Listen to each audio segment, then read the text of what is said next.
So again, welcome to tonight's presentation, Planning Your Next Triathlon Season for More Success with David Glover and Krista Schultz. So I'm David, and just do a quick introduction to Krista.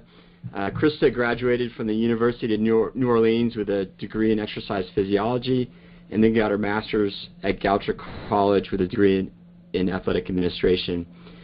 She's been an assistant cross-country and track coach at Goucher, and for 3 years, she was a strength and conditioning coach at Towson University.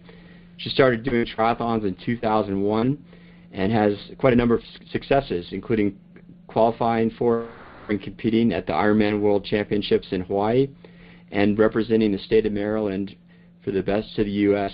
series from 2006 to 2008.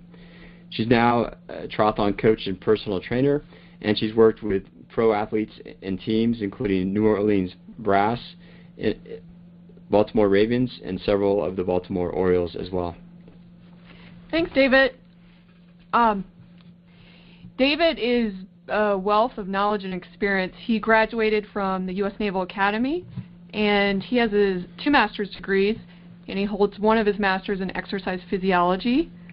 He's done 28 Ironmans, and his PR is in 8 hours, 51 minutes, and he's had 5 iron distance wins.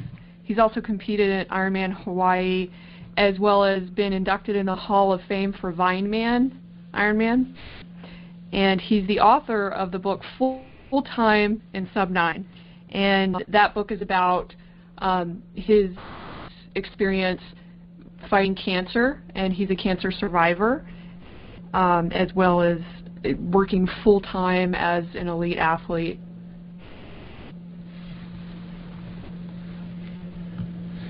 So we're here to talk about creating a plan. So why create a plan? And this is, if you don't follow Seth Godin or know who he is, he's a well-known marketing guru, and he's published probably over 20 books now, and he puts out a daily blog. But this was a quote from one of his blogs, and it's very simple, but it's pretty profound. Most of the time, if you ask someone about their agenda, it turns out that it involves doing what's on someone else's agenda.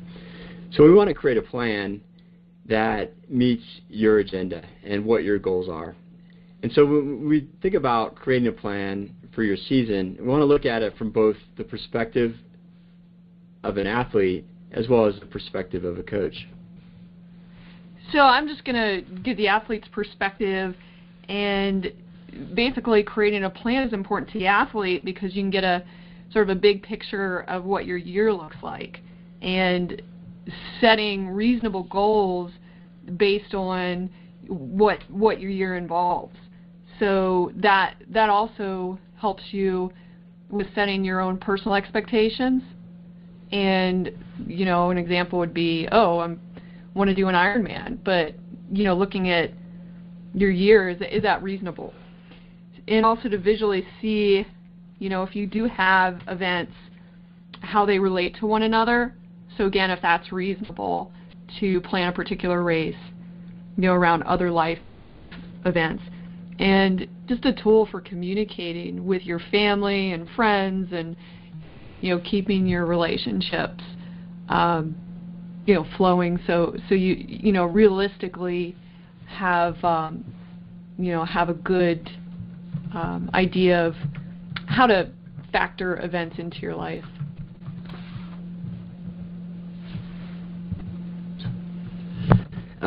So from a coach's perspective, so whether you're coaching yourself or you're working with a coach, the plan's important for a number of reasons. It again allows you to see that big picture. So if I'm a coach, I'm working with an athlete, before I sit down and give them their day-to-day workouts, so before I say, okay, this is the bike workout I want you to do tomorrow, I need to have that big picture. What's that athlete's goal? What are you trying to accomplish this season?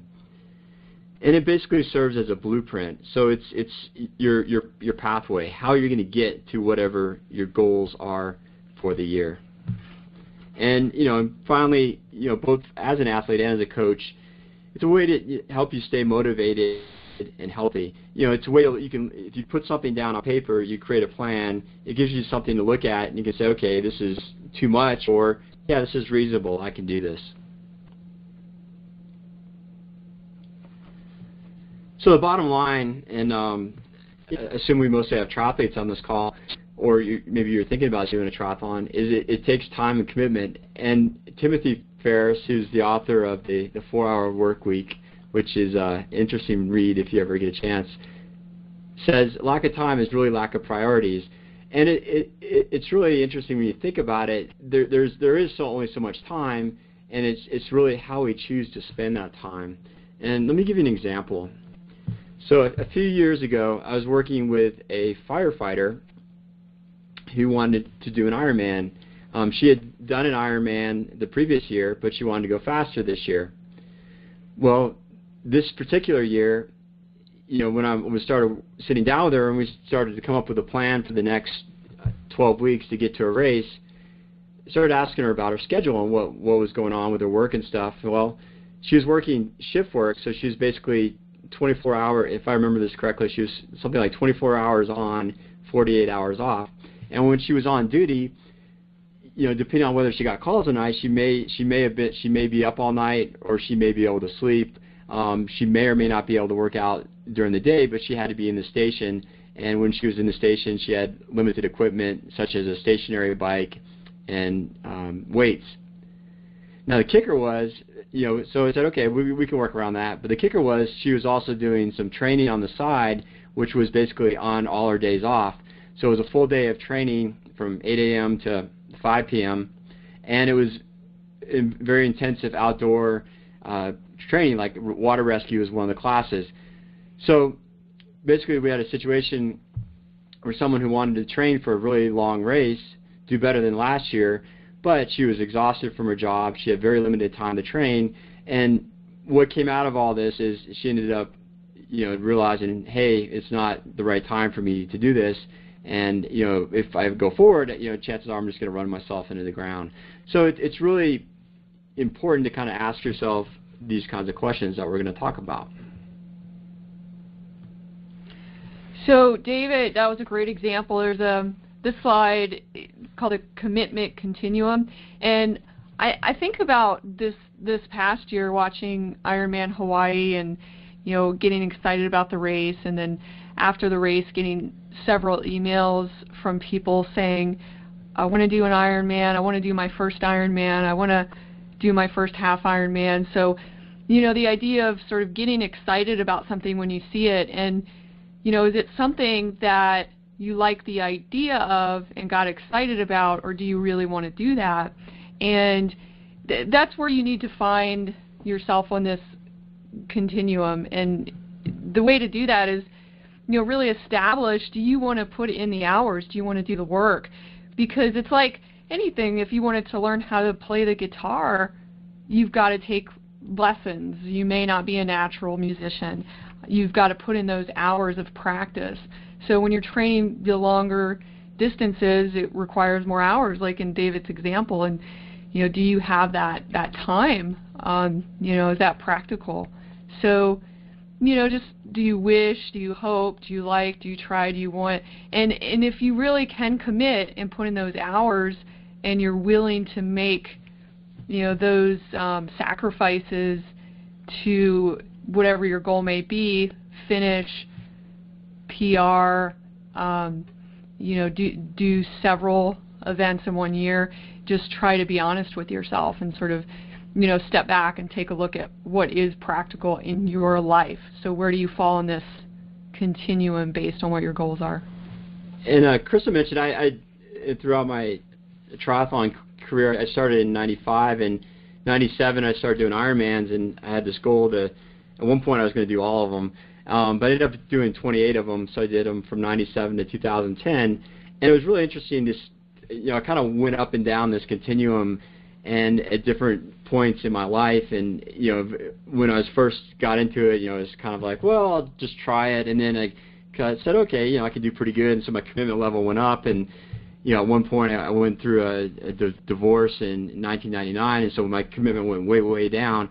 So this is not necessarily a static place you are, but it may change based on your life situation, whether or not you have kids, how old they are.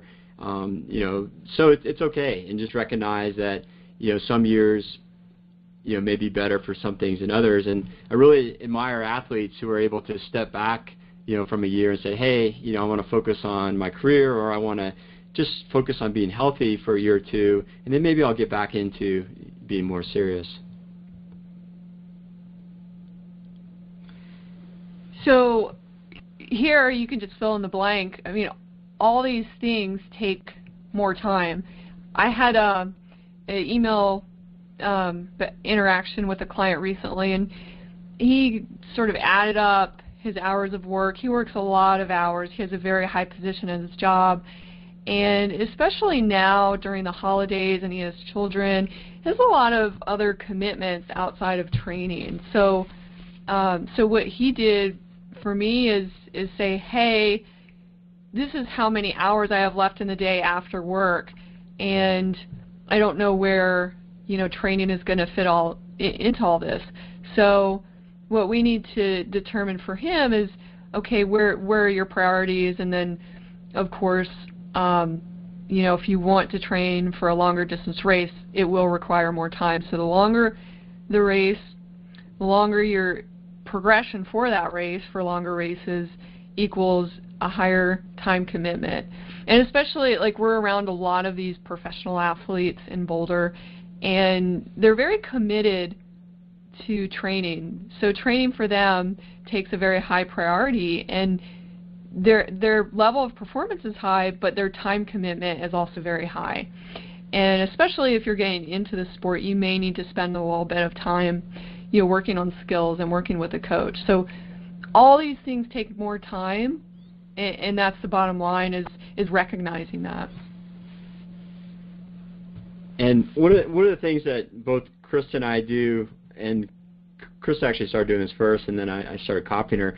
But when we first meet with a new client that we want to coach or we're thinking about coaching, we have them fill out a questionnaire and ask them, what are your goals? What's your background? What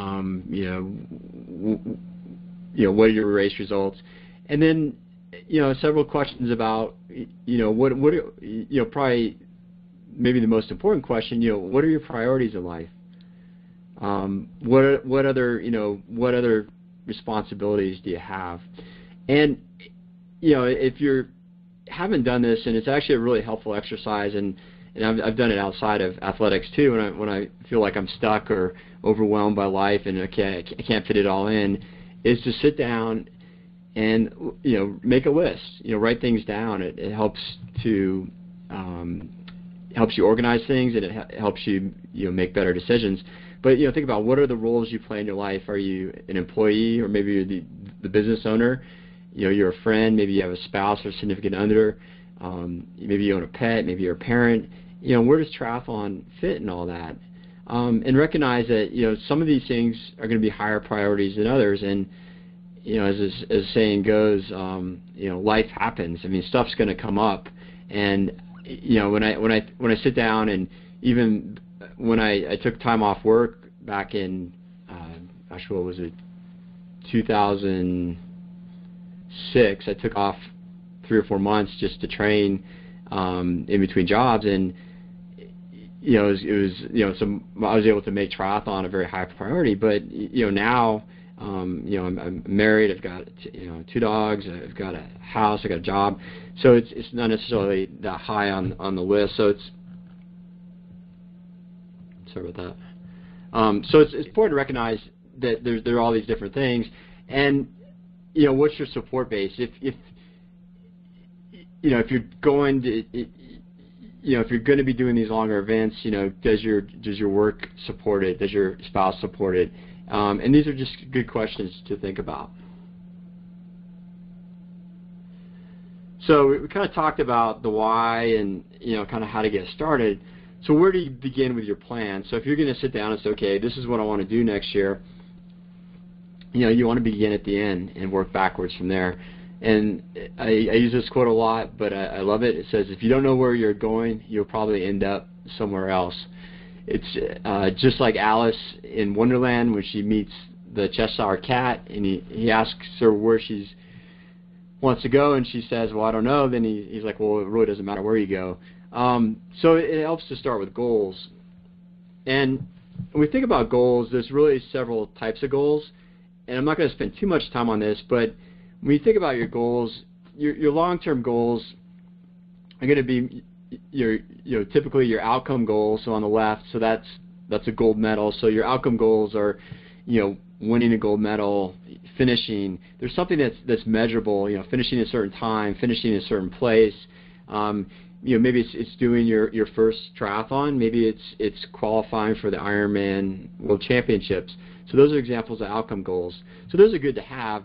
The only downside to them is they're not always controllable. So if you're competing with other people, you can't necessarily control how they're going to perform. You can't necessarily control the weather, if you get a flat tire, things like that. So they can lead to disappointment, especially if the goals are unreasonable or you just have a lot of bad luck. The second type of goal, there's Happy Krista. She just finished her race.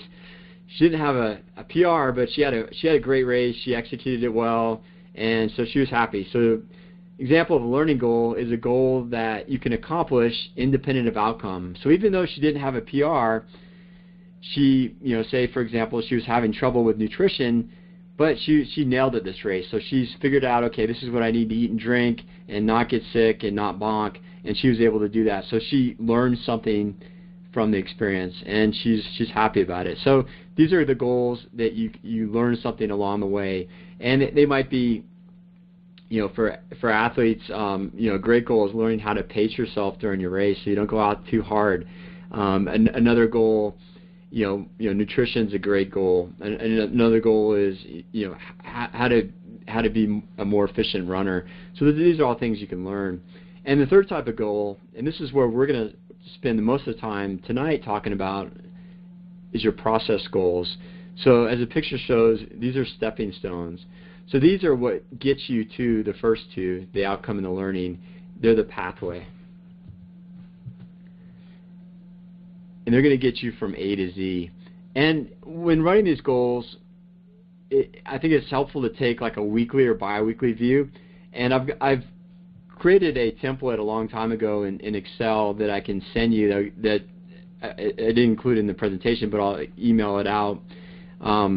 That is basically a week-by-week view of a year. So you enter the start date. So say your season starts on January 1, and then it just calculates down each week. And what it allows you to do is say, okay, for each week, this is what I want to try to accomplish. And the nice thing about the weekly view in the spreadsheet is you can kind of see the whole year at once. So even if you go from January to December, you're going to have 52 rows. So your season's probably less than that. So it's a nice view to kind of say, okay, this is what's going on for my year. And you want to include key events, and these are both races, so whatever your key races are for the year, as well as other things going on in your life. So if you have travel, so a lot of athletes have to travel for work. If you have a wedding, maybe yours or somebody else's, if you have vacation, if you have other things going on, it's helpful to put those on there, and you can see how they fit relative to each other. So I mentioned my example with a firefighter earlier. If she were to plot, down, okay, she's got work, okay, that's typical, but then 6 weeks of training, kind of look at that and say, okay, it's really not a good time to focus on triathlon. Maybe wait till that training's over, see where she is that time of year, and say, okay, if that's over in July, for example, maybe she could do a later season race, like in October, November. And then, what are the key focus areas? So if there's something you want to focus on, so with winter months, we're getting a snowstorm in Boulder starting tonight, so it's not going to be very good for riding or running outdoors, probably for a few days. So it might be a good time to focus on strength training, so building up core strength and working on weak areas or working on swim technique. And another key thing, when you think about your pathway, so each of these stones might represent a different week, you want to reevaluate them periodically because they're gonna change. So as you change, they may change as well. So creating the plan, and this is where we'll kind of get into the meat of the presentation. And I want to paraphrase or introduce all this by saying there's some science to this, there's some art, and there's some trial and error. And it's not one size fits all. So everyone's going to be a little bit different. So our goal here is to provide you some guidelines and some examples that you can take and apply, but realize that your individual circumstances might be a little bit different.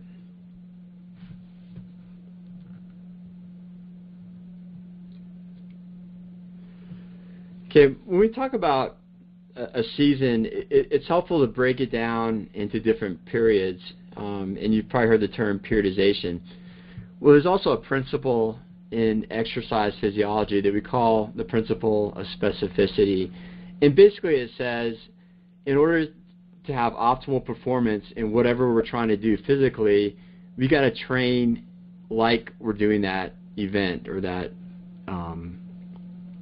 thing we're trying to do. So if I'm training for a sprint triathlon, then, okay, I know there's swimming, I know there's biking, I know there's running. They're not, it's relatively short distances. So I need to train in all three of those, and I need to train at the intensities I expect to race on, and probably a little bit above and some below as well. Same thing with an Ironman. Now I'm going, suddenly going from a half-mile swim, now I got to do a 2.4-mile swim. So my training is going to be a little bit different, or actually quite a bit different, going from a sprint triathlon to an Ironman. Even though I'm still doing swim, bike, and run, the nature of the race changes. And what this chart is showing you, if you think of this triangle as a funnel, it basically says, if I start in the off season, which is now for most of us, unless you're down in the southern hemisphere and it's summertime, but you're really starting in your off season, and then you're going into your early season, so your late winter, early spring, what I'll call an in season, and then race day. And what the funnel represents is, we talk about specificity. The further we are from the race, so if I'm up at number 1 in the off season, the more latitude I have in the types of training. So I don't have to do race-specific training this time of year. So I mentioned we're getting snow in Boulder, so maybe, sorry, bumped the trackpad. So we're getting snow in Boulder, so it might be a great time to go cross-country skiing or snowshoeing. So I'm still doing exercise, but because I'm at the wide area of the funnel, I have a lot more latitude. It doesn't have to be necessarily swim, bike, run. As we progress through our season, so early season, in season, and finally to our race, our training is going to have to become more specific. So it's going to look more like our race, and we'll give you some examples of each of these.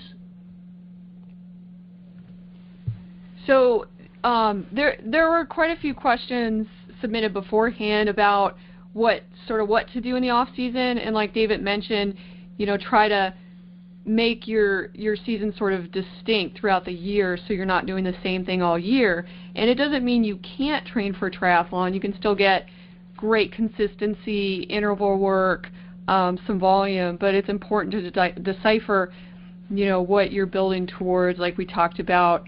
The goals and determining that, as well as, okay, well, my intervals are going to progress this way.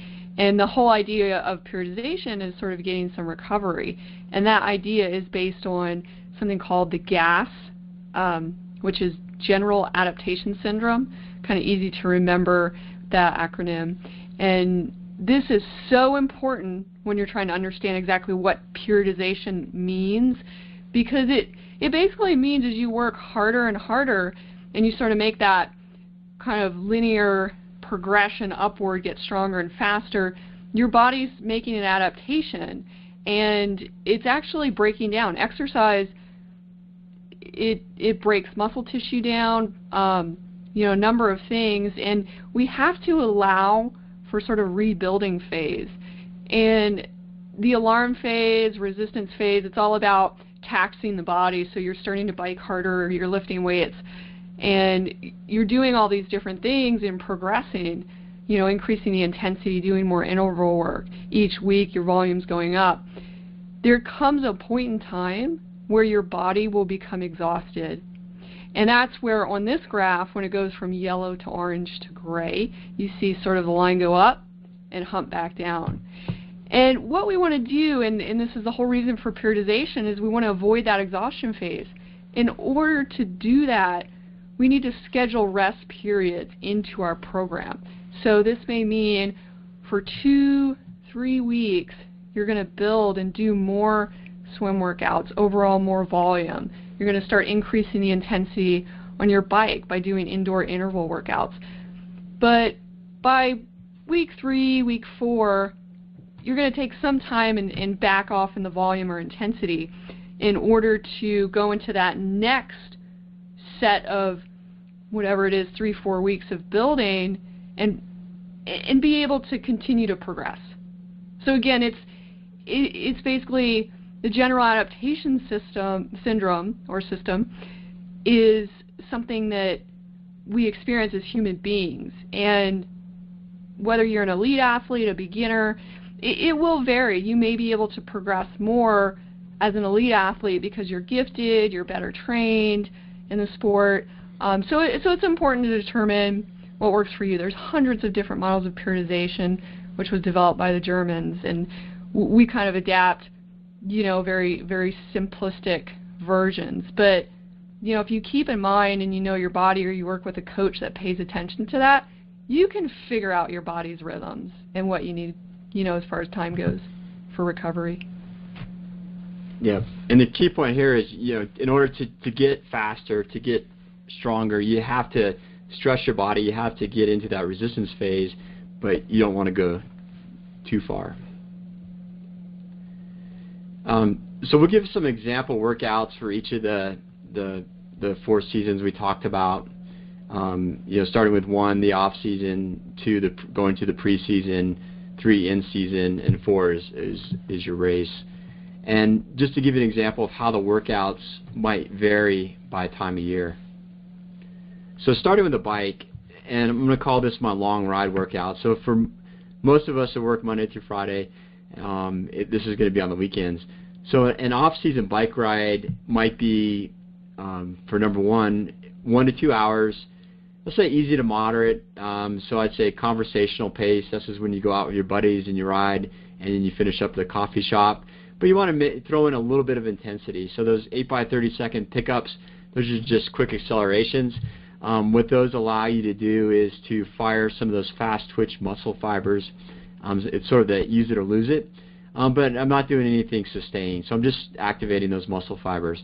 It's also a great time to work on form, and so 2 great drills are single leg drills, where you pedal 1 leg at a time. This works best on a trainer or a spinning indoor bike, as well as high-speed spinning drills. So similar to the pickups, you're just trying to get your cadence up and teaching your muscle fibers to fire more efficiently. So that's an example of off-season. So pre-season, we're getting into probably February, March, assuming your racing season, maybe a little bit into April, assuming your racing season starts in May. So I'm going to up the volume a little bit. I'm looking at 2 to 3 hours. And again, this is for example for a half Ironman triathlon. And I'm going to mix in some moderate level intensity. And I'm probably still doing some of the pickups per above, but I'm going to start adding some moderate level, and I'll call it a tempo, so like a moderately hard effort. So I'm getting my body ready to go faster and faster. 3 would be in season. So again, the volume is about the same, but now I've added more intensity. So I'm going to say 4 by 10 minutes at lactate threshold. So these are broken efforts. So I might do 1, rest for 10 minutes, do another, or maybe even rest for 5 minutes. And then over time, I can vary that interval. And I'm going to do the last 30 minutes of the workout at race pace. So this is where I'm really trying to get more specific in my training, so that matches when I get to race day number 4. My training has progressed to get my body ready for what I want to do on race day.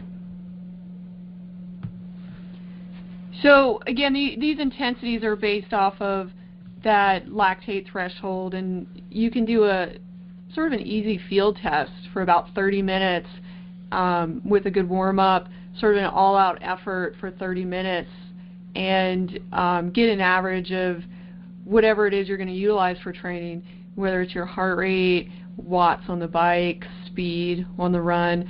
So you get this data periodically and determine, okay, what is tempo, what distance am I training for, and what's what is my threshold? So you can sort of dictate the intensity. And that's where I see a lot of programs or a lot of athletes sort of go wrong, because they go hard all the time, or they go easy all the time, or there's no difference in their pacing or their interval efforts. So it's definitely important to do your own field tests. We do have information on Endurance Works and School of Tri on how to actually execute a field test, or get tested with a good reputable physiologist that can measure that for you.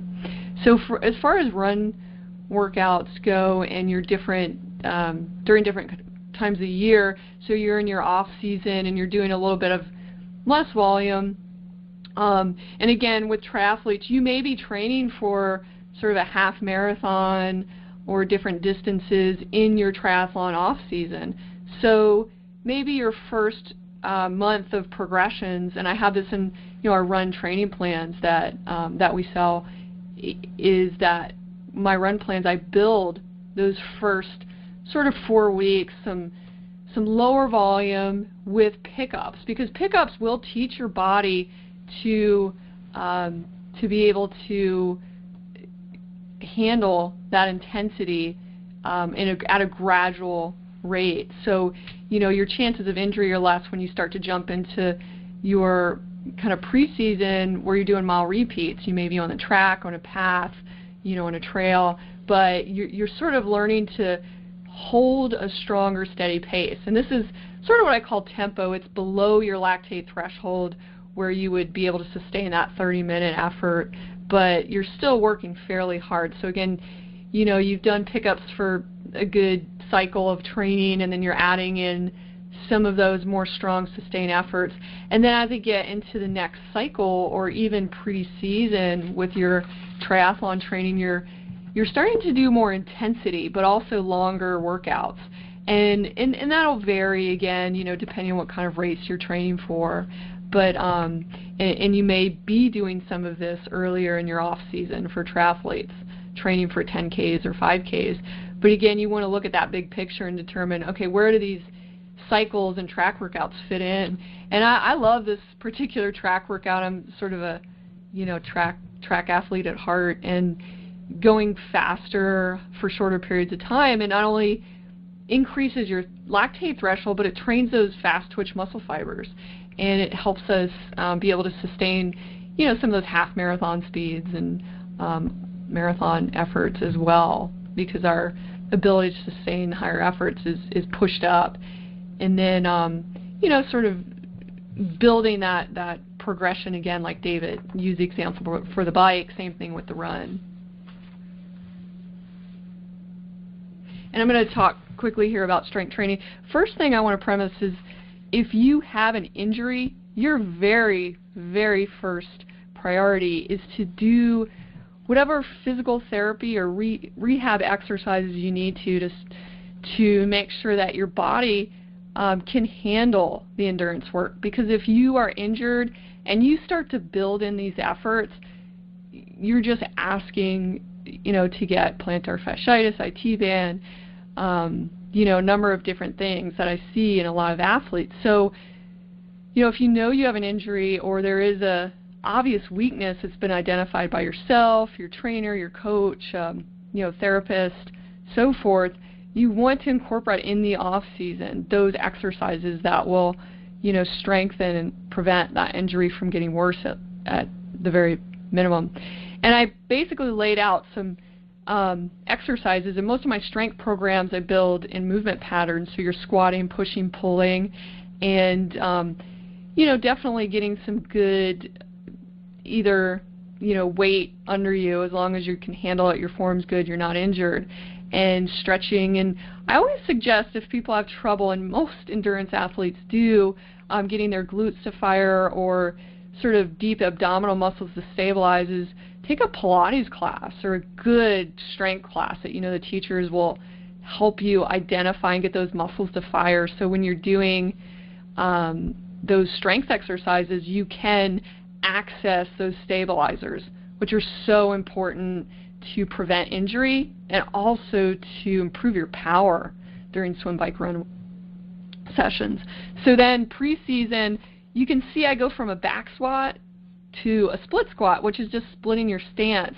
And what that does is it's an isolateral exercise. It helps to strengthen the weaker side. So you're sort of progressing in a way that maybe you're not using more weight, but you're putting a higher demand on one of your legs versus the other. So you cannot cheat by using the stronger side. So after we develop maybe a good 4 weeks of basic strength, we get into those isolateral exercises and stabilization. And you might see, like, single leg deadlifts could be a rehab exercise in your off season. So if you have weak hips or your knees kind of falling inward, you want to be able to do those things correctly before you get on a bike and try to produce power, or along with it. Single arm rows, so posture. And then we get into the season or just before, and we've got exercises that are more body weight focused. So you can do those early in the off season, but this way you're continuing those without loading the weight and breaking down the muscles as much. So in race season you're still strengthening and maintaining with front planks, bridges, dead bug. You can find actually a lot of these exercises at Endurance Works in our YouTube channel. So the dynamic warm-up, great to do before any workout actually.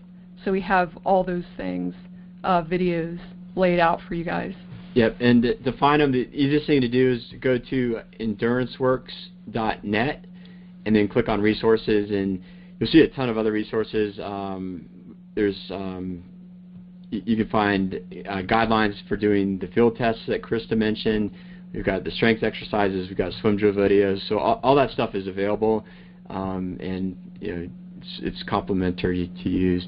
And if you're not familiar with the gym or you haven't done a lot of strength training, definitely it's worth spending the money to get a good personal trainer who can work with you and show you the proper form. Yeah, and one more thing with the strength training quickly is that as an endurance athlete, and depending on your body type and what your strengths are, you may be able to lift a lot of weight, but you may just have poor body symmetry or balance. So, in that case, it may be more important for you in that phase, that number 3, is to focus on those exercises all the time. So again, like David said, working with somebody that can help you determine that. So kind of going back up to a little bit big picture again. So we talk about your big picture season plan, some helpful guidelines. So when we think about your events, you want to prioritize them. So not every race should be an A race. So if you're, what typically happens, and seems to be a good rule of thumb, if you're going to focus on whatever your longer events are, those are typically your higher priority races. So if you're an Ironman athlete, it'd be an Ironman. If you're a half Ironman, it's a half Ironman. If you're doing your first race, it may just be a sprint triathlon. But it's helpful to think about which are the ones you want to focus on, and then kind of build your season around that. So I kind of talked about beginning at the end. So those key events are sort of your end goal. So you're kind of building backwards from there. Second point, it helps to do shorter events prior to longer events.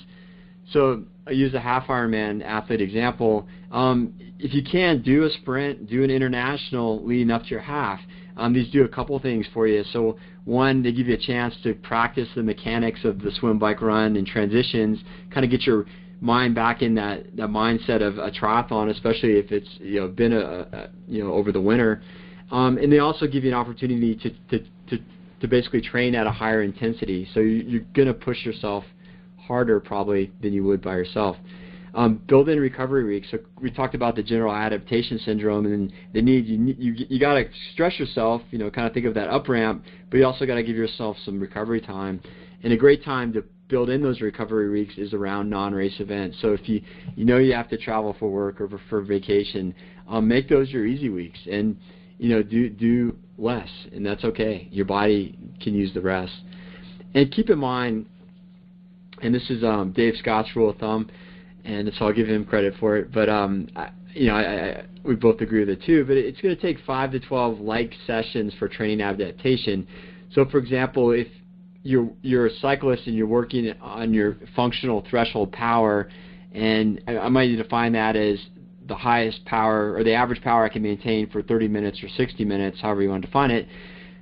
It's going to take, a number of sessions. So if I'm doing, efforts at that level, say it's 200 watts, for example, it's going to take a period of time, a couple weeks before that goes up noticeably. So you don't just instantly do a workout and then reap the benefits. So recognize there is a lag, and you're going to have to do some things over a period of time. But the good news is it's really not that many sessions, and you should see progress pretty quickly. One of the questions, probably the most common question we got, and I'll try to explain this if it's confusing, is how much time should you space out your races? And these are just our guidelines, but I think they're pretty good. And say I've broken every one of these, and I can tell you why breaking them is not a good idea. So here's how to read this chart. So if I'm doing a sprint race, generally want to, unless it's your first race and you don't have a lot of experience, you can generally race from week to week. So you could do a sprint race one week and do another race the next. So in the previous slide, I talked about doing shorter races leading up to longer races. So I could do a sprint 1 week, and then how to read this chart, 1 to 4 weeks later, I would do my international. International, generally want to wait 2 weeks before doing your next event. So, for example, if I did an international Olympic distance 1 week, I'd want to wait 2 weeks, maybe 2 to 5 weeks before we're doing my next race.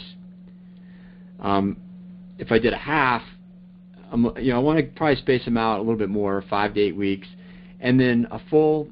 I'd say if you're going to try and do two, especially if you're trying to do two full Ironmans in a year, you want to try and space them out at least 8 weeks apart, if not more. I kind of like the 8 to 12 week window because it kind of gives you enough time you get a couple weeks to basically recover. And research has shown that it can take as much as a month to fully recover from a hard marathon. But at least 8 weeks, that gives you a couple weeks to take it nice and easy. Another 4 weeks to kind of build back your training, and then taper for 2 weeks. So these are just guidelines. So again, I've broken all of them. I've done an Ironman and then did another one 2 weeks later. It was pretty miserable, the second one, so I don't recommend it. I finished, but it was a lot slower. So take these with a grain of salt, and part of this is figuring out what you can reasonably do. Another rule of thumb I like to go by is, try not to race more than once a month. So if your racing season is, say, May to October, you're maybe talking, 5 races. And they may, some of them, if you're doing some shorter races, they may bunch up in 1 month. But as you start to go to the longer races, you definitely want to spread them out. So here's an example applying the principles from the last chart. And if you start on the left in May, so I said, okay, if I'm going to build up, so my end goal, if I go all the way to the right, is going to be Ironman Louisville on August 24th. And this could be whatever race you're focusing on. It doesn't have to be an Ironman. So I'm going to go build backwards. So if I go back 6 weeks, so if I go back to my previous slide, I said 5 to 8 weeks, from going from a half. So if I go back, I can say, okay, if I do middle of July is Vineman 70.3, so that's about 6 weeks before my Ironman. So that fits that 5 to 8 week window. And I'm going to do a little bit aggressive this year. I'll do Eagleman, so that's 5 weeks. So again, that's within that window. And then before Eagleman, I want to do a faster race, work on my, test out my fitness, treat it as a good hard speed session. I'm going to do the Rev 3 Knoxville Olympic. And we said 2 to 5 weeks for Olympics, so that's within that window. So this is sort of a visual picture of applying the race separation guidelines from the previous slide. And it helps too if you when you lay out your calendar, look at it visually. You can kind of see, count how many weeks are in between your races, and is that reasonable? Are you giving yourself enough time? So if I'm going from Eagleman, I'm probably going to take a week to recover. So then I've got 3 weeks of training and then a week to taper for my Ironman. So that sounds pretty reasonable. And so we've kind of talked at the sort of the macro level, and I want to kind of give you an example at the weekly level. So this is sort of the micro level of what you're doing week to week. And I'm not going to give specific workouts per se, but give you sort of how we might lay out the workouts during the week. And in this example, our goal for this athlete, and this is a pretty fairly common and I think good approach, is to try and do, if you can do 3 swims, 3 bikes, and 3 runs a week, that's fairly standard. And how I'm going to space them out is, I like for myself and for the athletes I coach to take one day off. Mondays are typically the most common day. Friday is probably the second most common, and then Sunday is probably the third most. So Monday's an off day. I'm going to have my 3 swims, and I'm going to space them out during the week. So Thursday, Friday are back-to-back, but they're not all together. The bikes, I've got my 3 rides, and then my runs, and I'm also doing a short break after my long ride. So the key point is, the workouts are spread out. A lot of it is going to be driven by what's available to you. So for example, there's Masters swimming on Tuesdays and Thursdays with Dave Scott at Flatirons Athletic Club where we work out. So those are good days for my swim workout. So I'm going to put my swimming on Tuesday, Thursday. Friday's typically a light day for me, so maybe that's when I slip in an easy swim. But the key here is this is going to vary based on the individual, and figure out what works best for your schedule and meets the goals of your plan and your goals for the season. A key thing here is consistency. So if you have sort of a template, and like I know pretty much I'm going to swim Tuesdays and Thursdays every week, so I'll put it in my calendar as a repeating event. So when I schedule business meetings and other things to do, I'll schedule around that. So that consistency from week to week is very helpful.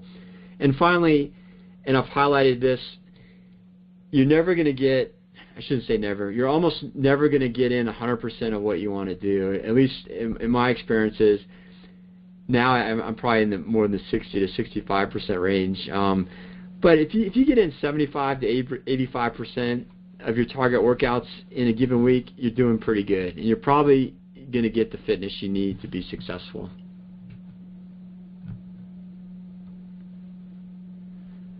And then, ta-da, you've created the path to your success. And there's a happy Krista again. So that concludes the formal presentation. We've recorded this, so we'll post the recording. We'll put it up on YouTube, and then we'll put a link to it at schooltry.com in the library. We've got 2 more webinars scheduled coming up. January 15th is Training the Competitor Within, Mental Training for Endurance Athletes. So this kind of gets into the head game of triathlon and other endurance sports. So if it's not something you've spent time on or thought about, this is actually one of the best ways to get faster without doing more exercise. And then in early February on the 4th, sort of get into best practice training tips, and that's sort of more into the types of training you want to do, focusing more on preseason and in-season, and how to optimize that. So you're not doing just quantity, but it's more quality in the types of workouts. We'll give very specific examples of workout progressions. So swim workouts, for a interval set, how that might vary from week to week to week to week, and same with bike and run. And those you can sign up for. There's links to sign up at schooltry.com. And then finally, feel free to contact us with any questions afterwards.